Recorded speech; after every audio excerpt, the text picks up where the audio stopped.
Hey folks, Marty Nowicki from Impact Snap. Today's video is about how do I open up my hips for more power in the golf swing.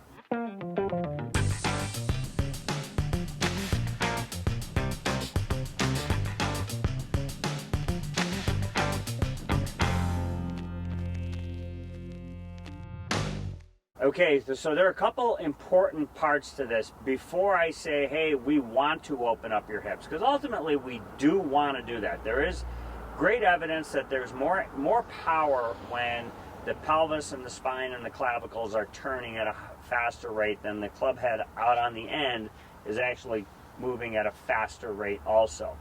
But important to note how we deem what I call a square club face.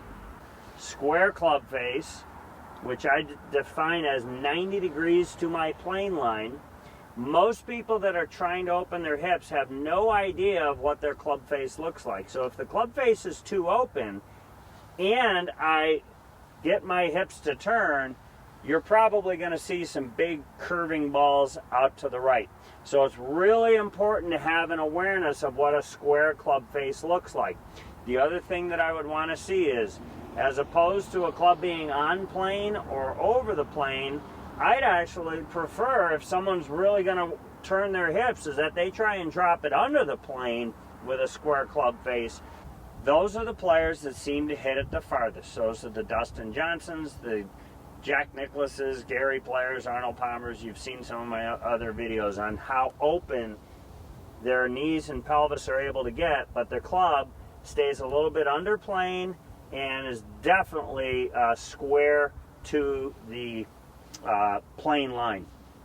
So now, if I wanted to learn how to open up my hips, a couple things that we've talked about in the past, I love the idea of hooking the front knee, keeping both knees flexed so that you can really get a sense of the knees and the pelvis moving. Now, in order to do this, for most golfers, we're going to need both feet to actually point outward.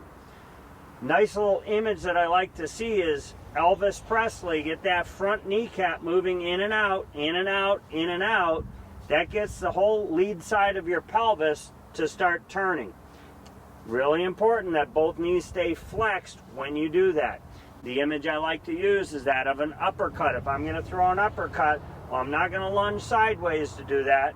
I'm going to flex my knees, turn, pivot, and then push off so that I can then throw that punch. So, real important to be very aware or cognizant of where that club face is, not just relative to square, but then I also want to make sure that if you're going to start turning as much as we can get you to turn, then I want you to sense that the club drops a little bit under the plane line so that when I turn, I'll still catch it slightly from the inside.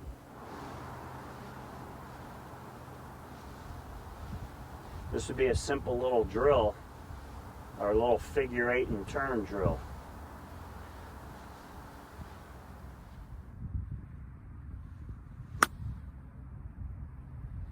Thanks for watching. I hope this video helped. Please hit the subscribe button down below. Click the bell notification. That way you get notified each time we put out more content.